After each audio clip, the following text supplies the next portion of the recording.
हाँ सर वही हम ग्लाइकोजन सिंथेसिस में सबसे पहला पॉइंट आता है कि रॉ मटेरियल क्या होगा ग्लाइकोजन सिंथेसिस का। पहला तो इसका रॉ मटेरियल है वो है अल्फा डी ग्लूकोज। सबसे पहले तो हमें ये चाहिए, और दूसरा जो है वो हमें है कि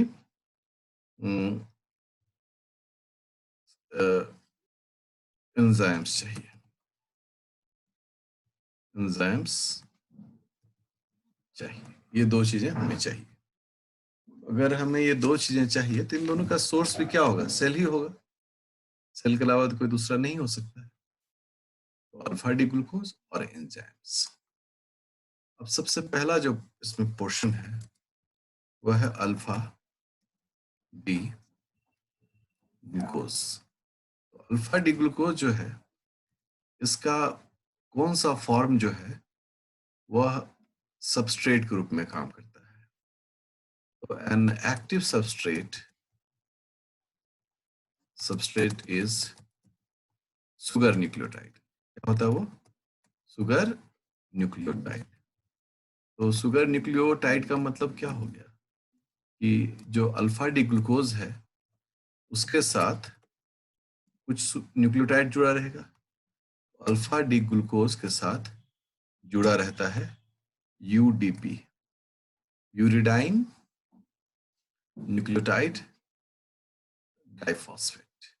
ये जो है उसके साथ जुड़ा रहता है, तो it is a sugar nucleotide. तो अल्फा डी ग्लूकोज में अल्फा डी जो है वह तो सुगर रेसिड्यू हो गया, इसका पॉलीमराइजेशन हमें करना है। जो यूडीपी है वो हमारा न्यूक्लियोटाइड हो गया, यूरेसिल वाला न्यूक्लियोटाइड हो गया। इस प्रकार से ये दोनों जब एक साथ रहते हैं then only it is called a substrate. So ये एक्टिव सबस्ट्रेट है। तो जब भी कोई आपको बोलेगा कि आपको रॉ मटेरियल में क्या चाहिए तो आप बोलेंगे अल्फा डी ग्लूकोज चाहिए, एंजाइम्स चाहिए। हम तीसरा पॉइंट भी यहाँ जोड़ ही देते हैं। द थर्ड वन इज ये न्यूक्लियोटाइड चाहिए, न्यूक्लियोटाइड चाहिए। तो ये तीनों चीज हमें चाहिए, तब जाके इन तीनों से हमारा क्या बनेगा? Alpha D glucose. और अल्फा डी ग्लूकोज से यूडीपी जुड़ेगा, यूटीपी से यूडीपी जुड़ता है। तो इसका यदि स्ट्रक्चर भी हम लोग देखें तो ये अपना शुगर रेसिड्यू है, ग्लूकोज हमारा है, ठीक है।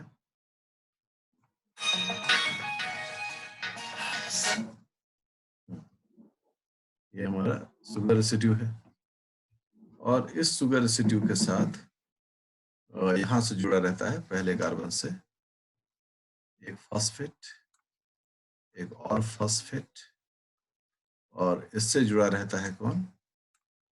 CH2। किसका CH2?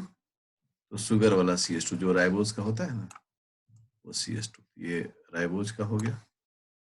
राइबोज के पहले इससे जुड़ा रहता है कौन? से पहले से जुड़ा रहता है एक न्यूक्लियोटाइड, इसका नाम है यूरासिल। इस प्रकार से ये जो है एक आपको सिंबॉलिक डायग्राम दिखाने की मैंने कोशिश की है कि किस प्रकार से यह शुगर है अल्फा डी ग्लूकोज, उससे दो फॉस्फेट जुड़ा रहता है, ये राइबोज शुगर और ये यूरासिल। तो यहाँ से लेकर यहाँ तक का जो हिस्सा है इसे हम लोग कहते हैं यूडीपी, यूडीपी, यूडीपी। ओके, और ये जो हिस्सा है ये है अल्फा डी ग्लूकोज। इस प्रकार से ये दोनों आपस से मिलकर इस सबस्ट्रेट का फॉर्मेशन करते हैं। यही सबस्ट्रेट है हमारा, अल्फा डी ग्लूकोज हमारा, लेकिन हमारा जो बेसिक सबस्ट्रेट है वो है अल्फा डी ग्लूकोज यूडीपी। तो ये जब सबस्ट्रेट हमें मिल जाएगा तो ये सबस्ट्रेट को हम यूज करते हैं शुगर को जोड़ने में, ठीक है। तो अब इस घटना को थोड़ा और भी डिटेल किया जाए, ठीक है। इस घटना को जब हम डिटेल करते हैं तो कैसे ये चीजें हमें मिलती हैं, ठीक है। तो सबसे पहले देखिए होता है क्या कि ग्लूकोज 1 फॉस्फेट, ठीक है, प्लस यूटीपी, यूरिडाइन ट्राइफॉस्फेट। ये दोनों आपस में रिएक्ट करते हैं और रिएक्शन के उपरांत क्या बनता है? रिएक्शन के उपरांत बनता है glucose, UDP glucose, UDP glucose, और साथ में क्या निकलता है? पीपीआई। पीपीआई का फुल फॉर्म होता है पायरोफॉस्फेट। फर्स्ट स्टेप ये हो गया। अगला स्टेप जो है उसमें क्या है कि ये जो सुगर न्यूक्लियोटाइड है, यह सुगर न्यूक्लियोटाइड जुड़ता है किसके साथ?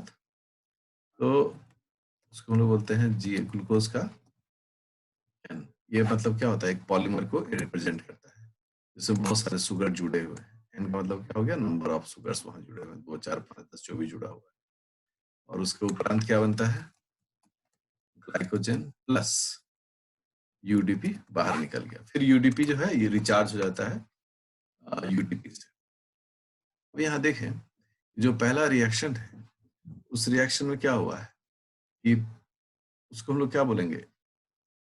इसमें जो एंड प्रोडक्ट है उसके नाम से जाना जाता है ये UDP glucose.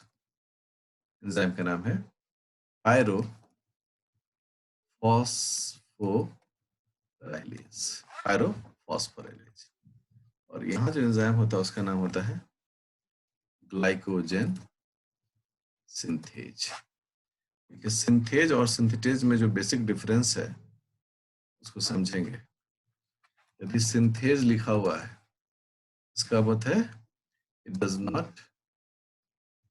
Not use ATP. ये एटीपी को यूज नहीं करता है। लेकिन वहीं पर अगर सिंथेटेज लिखा हुआ है तो ये इट यूजेस एटीपी। यह अपने प्रोग्राम के दरमियान में, सिंथेसिस दरमियान में एटीपी यूज करता है। क्योंकि यहाँ पर कोई फॉस्फेट तो जुड़ना है नहीं, इसलिए इसका नाम पड़ जाता है ग्लाइकोजन सिंथेज। इस प्रकार से यह काम, बेसिक जो फंडामेंटल वर्क हो रहा है वो इसी प्रकार से हो रहा है। अब जैसे इसी घटना को जो सेकंड वाला, पहला वाला घटना तो हम आपको केमिकली रिएक्शन बताए। अगर सेकंड वाले घटना को ही हमें देखना, ये जो सुगर न्यूक्लियोटाइड है और एक पहले से ही वहां पर शुगर का चेन है, पहले वो कैसे है उस पर भी हम लोग चर्चा करेंगे। तो आपको बड़े बहुत ही आसानी से बात समझ में आती है।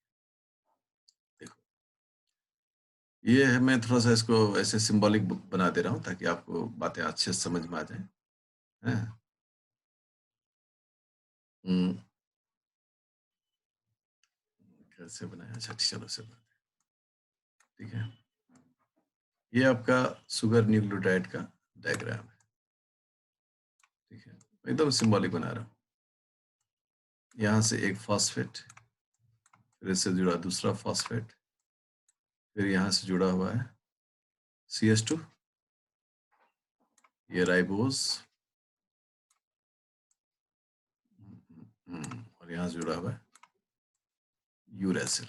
बस इतना हम रिप्रेजेंट कर दे रहे हैं, बात आपको समझ में आ जाएगी। अब ये हमारा तो सबस्ट्रेट हो गया ना, ये यहाँ से यहाँ तक हमारा क्या है? ये तो सबस्ट्रेट हो गया। तो दिस इज कॉल्ड सबस्ट्रेट। ये सबस्ट्रेट हो गया। आपको पहले से ही एक चेन बना हुआ है, एक मतलब चेन स्ट्रक्चर बना हुआ है किसका? ग्लाइकोजन बनने के लिए। तो वहां पर ऑलरेडी बहुत सारे शुगर है। ठीक है, मैं एकदम सिंपली रिप्रेजेंट कर दे रहा हूँ, आप लोग इसको फॉलो करिएगा। ओके, ऐसे देखिए ये हो गया। तो यहाँ पर सोचो कि 2 शुगर जो है वो जुड़ा हुआ है। ठीक है, एक सिंबॉलिक रिप्रेजेंटेशन है शुगर का। तो 2 इस तरह से जुड़ा हुआ है। ठीक है, और यहाँ पर HOH है। ठीक है, अब ये जो रिएक्शन के लिए अपने आप को तैयार कर रहा है, तो ये जो है हमारा, इसको हम लोग कैसे रिप्रेजेंट कर रहे हैं इस पूरे एंटायर स्ट्रक्चर को? इससे हम लोग कह रहे हैं ग्लूकोज ब्रैकेट में, यहाँ पर n=2 है। यदि 10 इस तरह से जुड़ा रहेगा तो n=10 हो जाएगा। इसमें कोई दिक्कत की बात है नहीं। अब क्या होता है कि ये जो न्यूक्लियोफाइल अटैक है अब यहाँ से होगा, और यहाँ से न्यूक्लियोफाइल अटैक इस कार्बन पर होगा। जैसे इस कार्बन पर होगा तो ये जो पूरा का पूरा ये जो यूडीपी है वह टूटकर बाहर आ जाएगा। ठीक है, क्या बाहर आ गया? यूडीपी बाहर आ गया, और ये जो शुगर है यह अब इसका हिस्सा हो जाएगा, वो अब इसके साथ जुड़ जाएगा। तो यहाँ पर जो डायग्राम है उस डायग्राम में तुरंत एक बदलाव दिखेगा। देखिए कैसे इस बदलाव को हम लोग, बस एक रिप्रेजेंटेशन है समझने के लिए। और हम हमेशा बोलते हैं कि जो लोग डायग्राम को बनाने के लिए धैर्य के साथ डायग्राम बनाते हैं उनका कॉन्सेप्चुअलाइजेशन भी बहुत क्लियर होता है, उनको बहुत झंझट नहीं होता है किसी चीज को समझने में। अब आराम से देखिए कैसे ये बन रहा है। ठीक है, देखिए ये हो गया, यहाँ से भी यही था ना मेरे पास, हमारे पास तो इतने ही थे, एंड सो ऑन। ठीक है, तो अब ये जो शुगर है जो अब तक एक सबस्ट्रेट में वो शुगर न्यूक्लियोटाइड से जुड़ा हुआ था, अब ये किसका हिस्सा हो गया? अब इस चेन का हिस्सा होगा, और इस प्रकार से ग्लाइकोजन का सिंथेसिस होता है। अब कोई अगला आना होगा तो फिर अगला भी इस तरह से आएगा, फिर यहाँ जुड़ जाएगा, फिर आएगा, फिर यहाँ जुड़ जाएगा, फिर आएगा, फिर यहाँ जुड़ जाएगा, फिर आएगा, फिर यहाँ, इस तरह से क्या होगा? ये बढ़ता चला जाएगा। साथ ही साथ क्या है कि जहां पर ब्रांचिंग होना है, चूंकि ग्लाइकोजन में ब्रांचिंग भी होना है, तो ब्रांचिंग होने के लिए ब्रांचिंग का एंजाइम पार्टिसिपेट करता है जिसको ट्रांसग्लाइकोसाइलेज कहते हैं, तो उसके बारे में भी चर्चा करेंगे हम लोग। तो यह जो है एक बेसिक इसका काम करने का तरीका है। अब ग्लाइकोजन सिंथेज तो बड़ा इंपॉर्टेंट एंजाइम हो गया जो इस पूरे प्रोसेस को कंडक्ट करता है, लेकिन ग्लाइकोजन सिंथेज का लिमिटेशंस भी है। सबसे पहला लिमिटेशन ग्लाइकोजन सिंथेज का क्या है? देखिए, अबाउट ग्लाइकोजन सिंथेज, ठीक है, ये क्या करता है? तो it can make only 1,4 glycosidic linkage, only 1,4 glycosidic. So another enzyme is needed to make branch, और ब्रांच में कौन सा बॉन्ड होता है? 1,6 ग्लाइकोसिडिक। इसके लिए हमको अलग से एंजाइम चाहिए। पहला ये इसका है, और दूसरा क्या है? तो दूसरा जो है कि यह इनिशिएट नहीं कर सकता है ग्लाइकोजन सिंथेसिस को। It can not initiate glycogen synthesis. ठीक है, इसको हम लोग कैसे याद रखते हैं? Like the DNA polymerase. DNA polymerase के बारे में हम लोग क्या कह सकते हैं? कहते हैं कि डीएनए पॉलीमरेज 3 जो है इन इकोलाई को एक एग्जांपल लेके चलते हैं, वो इनिशिएट नहीं कर सकता है। तो जैसा वो नहीं कर सकता वैसे ये भी नहीं कर सकता है। तो किसी भी ग्लाइकोजन सिंथेज के दो बड़े यूनिक कैरेक्टरिस्टिक आपको यहाँ दिख रहे हैं। सबसे पहला है कि ये सिर्फ और सिर्फ 1,4 ग्लाइकोसिडिक लिंकेज बनाएगा। इसके लिए ब्रांच के लिए अलग एंजाइम चाहिए। ठीक है, पहला सबसे पहले ये बात, सबसे पहली बात। और दूसरी बात कौन सी है? इट कैन नॉट इनिशिएट, जो पहला शुगर जोड़ा जाएगा, जो फर्स्ट जो शुरू होगा, वह यह कभी खुद से नहीं कर सकता है। जैसे कि डीएनए पॉलीमरेज 3 इकोलाई में खुद ब खुद डीएनए रेप्लिकेशन कभी भी शुरू नहीं करता है, उसके लिए उसे प्राइमर की जरूरत पड़ती है। तो यही कॉन्सेप्ट यहाँ पर भी है, पहला है। तो पहला जो इसका है कि इसको ब्रांचिंग के लिए अलग एंजाइम चाहिए। उस एंजाइम का नाम क्या है? Amylo 1,4 glycosidic linkage to 1,6 glycosidic linkage trans glycosylase. ये तो ग्लाइकोसाइलेशन है, चूंकि शुगर को जोड़ना है। तो बड़ा ही यूनिक सा ये एंजाइम है, और इस एंजाइम का क्या नाम है? जो नाम ही है कि अमाइलो मतलब शुगर पॉलीमराइज कर रहा है ये, लेकिन उसमें ये 1,4 को 1,6 से रिप्लेस करता है, और यह ट्रांस ग्लाइकोसाइलेज कहता है, एक ग्लाइकोसाइलेशन दूसरे। और दूसरा जो इसका प्रॉब्लम है कि यह खुद से इनिशिएट नहीं करता है। इसका मतलब है कि इट नीड्स प्राइमर प्रोटीन, जिसे हम लोग बोलते हैं ग्लाइकोजेनिन, उसे हम लोग ग्लाइकोजेनिन कहते हैं। तो दोनों समस्या का समाधान भी जो है सेल में मौजूद है। पहला 1/4 तो ये कर सकता है, लिंकेज को ये कर सकता है, बट 1/6 नहीं कर सकता। उसके लिए एक अलग enzyme amylo 1/4 glycosidic linkage to 1/6 glycosidic linkage ट्रांसकार्बल ग्लाइकोसाइलेज। और दूसरा है ये खुद से इनिशिएट नहीं कर सकता है, इसलिए इसको एक ग्लाइकोजेनिन की मदद चाहिए। ये दो चीजें जो है वह बातें हमारे समझ में आनी चाहिए, इसमें कोई संदेह की बात नहीं होनी चाहिए। अब हमारे पास जो मुद्दा है वो है कि ग्लाइकोजेनिन, कैसे काम करता है ना? ग्लाइकोजेनिन, तो ग्लाइकोजेनिन कैसे काम करता है, क्या काम करने का इसका तरीका है, यह बहुत इंपॉर्टेंट चीज है। देखिए, मैं आपको एक छोटी सी बात बताता हूँ कि जब कोई बड़ा जहाज बनाया जाता है, जहाज बनाने वाले जो कारखाने होते हैं ना, जहाँ पानी का जहाज बनाया जाता है, तो वहां क्या होता है कि ये जमीन है, ये भी जमीन है, और ये ठीक समुद्र के किनारे होता है। मतलब यहाँ पर क्या होता है, यहाँ पानी होता है, बाकी ये सब लैंड एरिया है। और इस बीच में इसका बनाने का फोरम होता है, प्लेट होता है। और यहाँ पर क्या करता है, ये एक जहाज को बनाता है। और यहीं पर ये जहाज को बनाते बनाते जब पूरी तरह से तैयार कर देता है, तो नीचे का जो फ्रेम होता है इसका, जिस पर ये जहाज बन रहा होता है, उस फ्रेम को क्या कर देता है, वो डाउन कर देता है। डाउन करते ही यहाँ पूरा पानी भर जाता है, पूरी तरीके से पानी यहाँ पर भर जाता है। और जैसे पानी भर गया, वैसे ही ये जहाज क्या होता है, तैरकर सीधे समुद्र में चला जाता है। ठीक है। अगर उतना बड़ा जहाज को सपोज करिए कि वो जमीन पर ही बनाता, तो उसको पानी में डालता कैसे, कौन उस उतने बड़े जहाज को उठा के पानी में डालता। इसलिए उन्होंने क्या किया कि दोनों तरफ जमीन है, बीच में बड़ा सा इलाका खोड़ा गया, इतना गहरा हो कि उसमें जहाज आराम से तैर सके। और उसमें उन्होंने प्लेटिंग सिस्टम कर दिया कि जब बनते रहेगा, इसके नीचे क्या होगा, एक प्लेट रहेगा। ठीक है ना, मैं दिखाता हूँ, ये प्लेट रहेगा, ऐसे प्लेट है इसके नीचे में, उस प्लेट पर यह जहाज बन रहा है। जैसे ये जहाज पूरी तरह से बन जाता है, पीछे से प्लेट को जो वहां से क्या होता है, वो हटा लेता है। हटाते पूरा पानी यहाँ भर जाता है, और इस जहाज को ये यहाँ से लेकर घुमा देता है।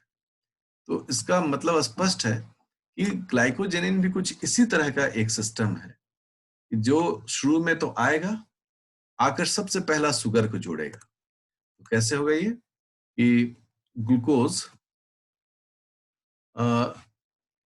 यूडीपी जो है, सबसे पहला सबस्ट्रेट देखिए, इसके साथ कौन जुड़ेगा, ग्लाइकोजेनिन।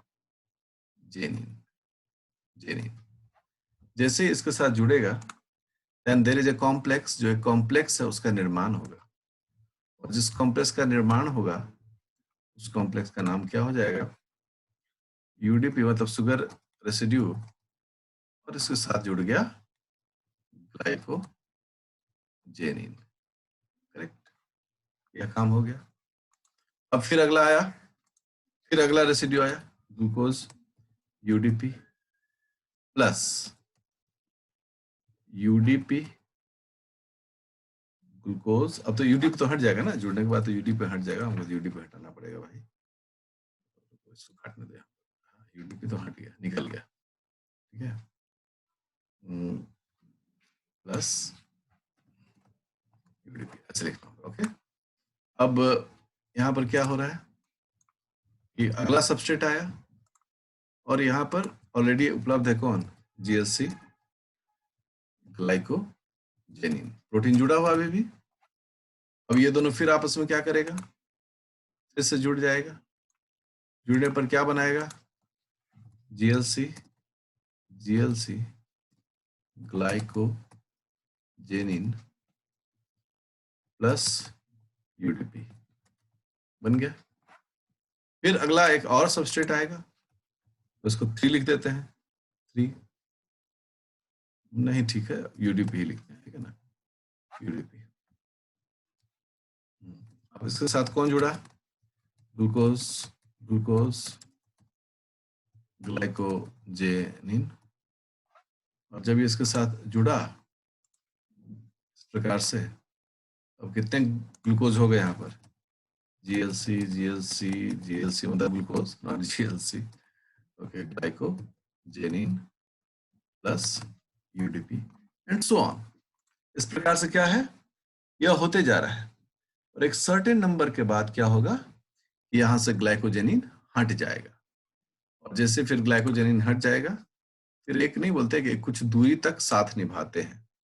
दूर तक साथ निभाने के बाद जैसे ही एक बार स्टेबलाइज होने लगता है, बस एक ग्लाइकोजेनिन वहां से विदा हो जाता है। और इस प्रकार से पूरा पॉलीमराइजेशन का प्रोसेस जो है वो कंडक्ट। अब यहाँ इंपॉर्टेंट होता है कि आखिर ग्लाइकोजेनिन का क्या प्रॉपर्टीज है ना? तो what is the characteristic feature of glycogenin to initiate the glycogen synthesis? आखिर क्या ऐसा उनके पास कैरेक्टरिस्टिक होता है जिससे कारण की ये ग्लाइकोजन सिंथेसिस कर पाता है? तो आंसर होता है it has a specific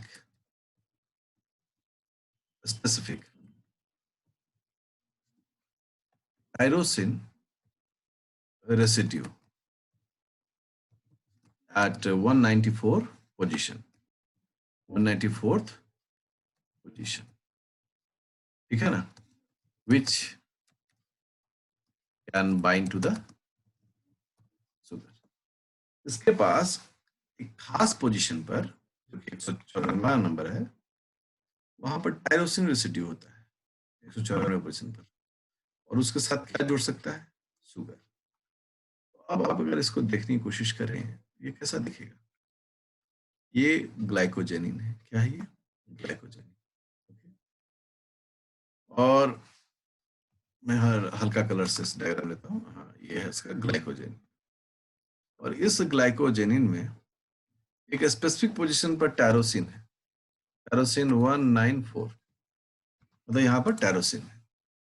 और हम सब जानते हैं कि टायरोसिन जो है, उस टायरोसिन की खास बात क्या होती है? यह एक एरोमेटिक अमाइनो एसिड है।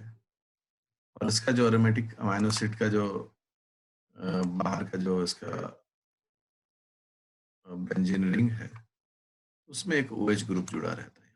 ये देखो OH। यही OH जो है वह क्या करता है? ग्लूकोज को अपने से जोड़ लेता है। तो जैसे जोड़ेगा, न्यूक्लियोफाइल का कॉन्सेप्ट याद है हम लोग को सब, तो फटाक से ग्लूकोज क्या करेगा? इससे ऐसे जुड़ेगा।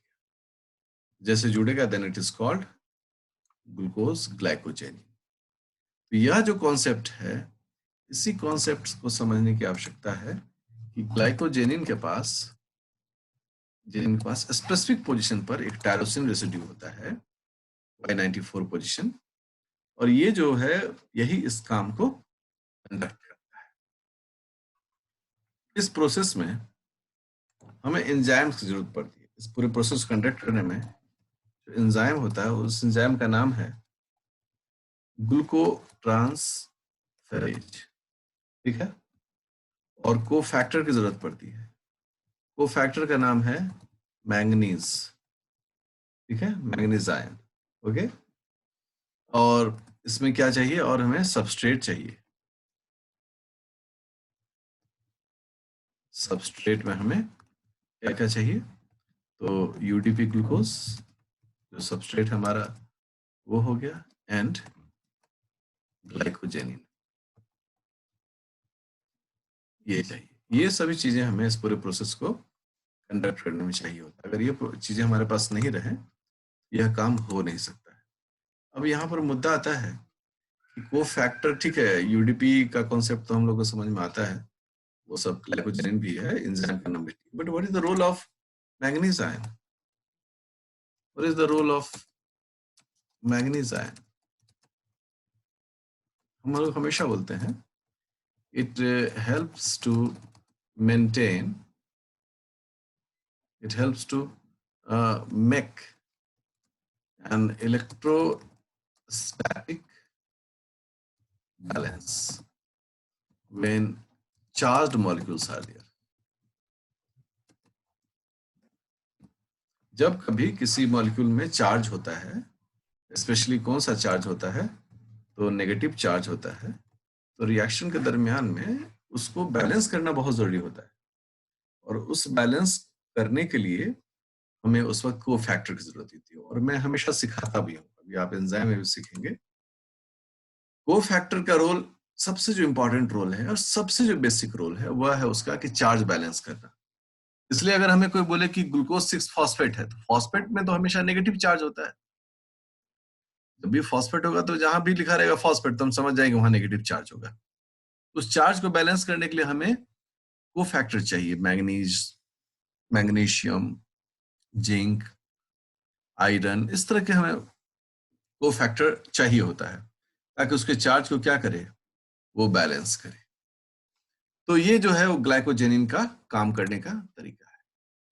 अब एक सवाल जो है बड़ा उठता है, जिस पर काफी डिस्कशन होता है, कि when there is already 1,4 glycosidic linkage pattern, then why 1,6 glycosidic linkage branching pattern is required? जब ऑलरेडी 1,6,1,4 है ही, तो फिर ब्रांचिंग करने की क्या जरूरत है, 1,6 का करने का क्या जरूरत है? इसका आंसर जब लोगों ने ढूंढा, सबसे पहला इसका कारण था कि जितना ज्यादा ब्रांचिंग होगा उतनी सॉल्युबिलिटी इंक्रीज करती है। More branching, more solubility of the glycogen, तो इस कारण से ब्रांचिंग चाहिए। दूसरा कहता है कि more branching, higher the rate of glycogen synthesis. जितना ज्यादा ब्रांचिंग होगा उतने ये बनेंगे, ओपनिंग्स बनेंगे, तो उतना ज्यादा ये काम होगा।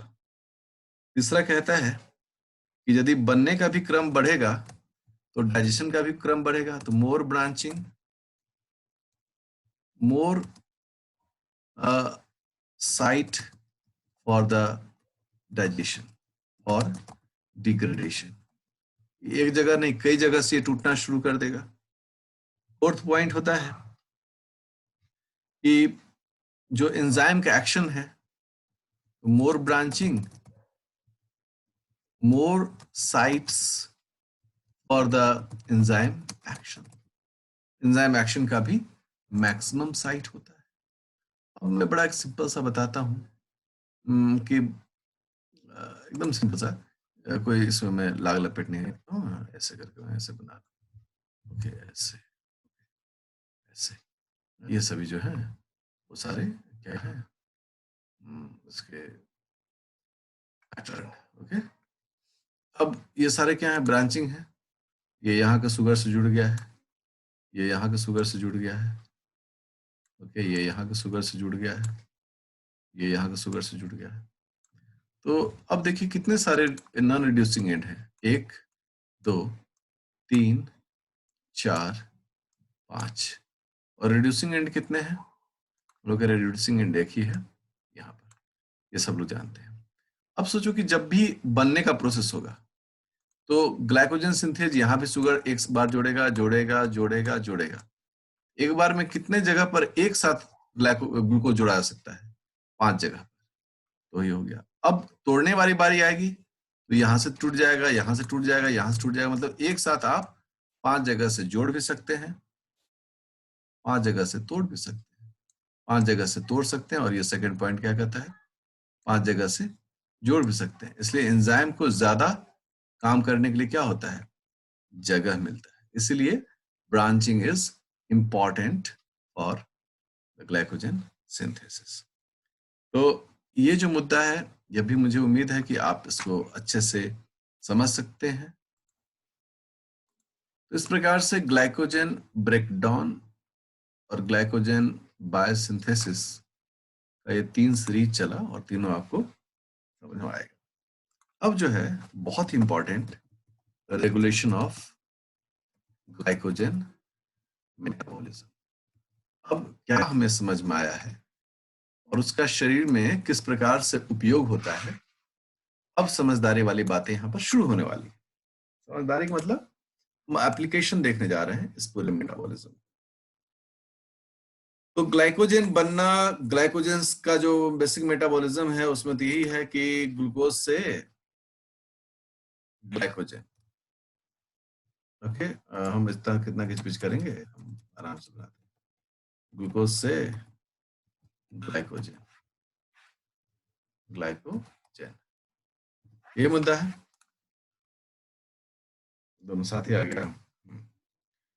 तो ग्लूकोज से अगर हम ग्लाइकोजन बना रहे हैं, ये तो एक रिवर्सिबल प्रोसेस है। रिवर्सिबल प्रोसेस का मतलब है कि ये अगर बनने का प्रोसेस है तो सिंथेसिस, और टूटने का प्रोसेस है तो ब्रेक डाउन। बनने के लिए अगर प्रिंसिपली हमको कोई एंजाइम का नाम लिखना है तो हम लोग क्या लिखेंगे, ग्लाइकोजन सिंथेस। टूटने के लिए हमें कोई प्राइमरीली एंजाइम का नाम लिखना है ग्लाइकोजन फॉस्फोराइलेज। मतलब कि एकदम स्पष्ट है कि हम ये रिवर्सिबल प्रोसेस को पढ़ रहे हैं। यह दोनों कंडीशन होता है सेल के अंदर। अब यहाँ अगला पॉइंट आता है, आखिर कब ग्लूकोज से ग्लाइकोजन और कब ग्लाइकोजन से ग्लूकोज। तो ये होगा कि ये कंडीशन स्पेसिफिक है, कंडीशन स्पेसिफिक मेटाबॉलिज्म है। बड़ा स्पष्ट है हमारा एकदम पॉइंट। कंडीशन स्पेसिफिक मेटाबॉलिज्म मतलब कि अपने मन से नहीं होगा, कंडीशन होगा तो ये ग्लूकोज से ग्लाइकोजन में चेंज कर जाएगा, और कंडीशन होगा तो ये वापस ग्लाइकोजन से ग्लूकोज में चेंज होगा। तो कौन कौन से कंडीशन है जिसे हमें पढ़ने की जरूरत है। तो पहला है इंसुलिन। इंसुलिन का क्या स्टेटस है, इंसुलिन का जो अपोजिट है उसके बारे में पढ़ना पड़ेगा, ग्लूकागॉन, उसको पढ़ना पड़ेगा। तीसरा है एड्रेनालिन, ये भी एक ग्लूकोज तोड़ने वाला एंजाइम है। उसके अलावा सबस्ट्रेट है ग्लूकोज 6 फॉस्फेट, ये भी हमारे लिए इंपॉर्टेंट है। पांचवा है सिर्फ ग्लूकोज, अल्फा-डी ग्लूकोज, ये भी हमारे लिए एक चेक पॉइंट है कि हम अगर ऐसा रहेगा तो हम क्या करेंगे, क्या हम उसको यूज करेंगे। छठवां जो फैक्टर है वह है कैल्शियम आयन। सातवां जो फैक्टर है वह है हमारे पास CAMP इन मसल्स। बस आप समझ जाइए, इतने सारे पैरामीटर्स के साथ हमें इसका रेगुलेशन पढ़ना है, जो कि अगले क्लास में हम लोग पढ़ेंगे।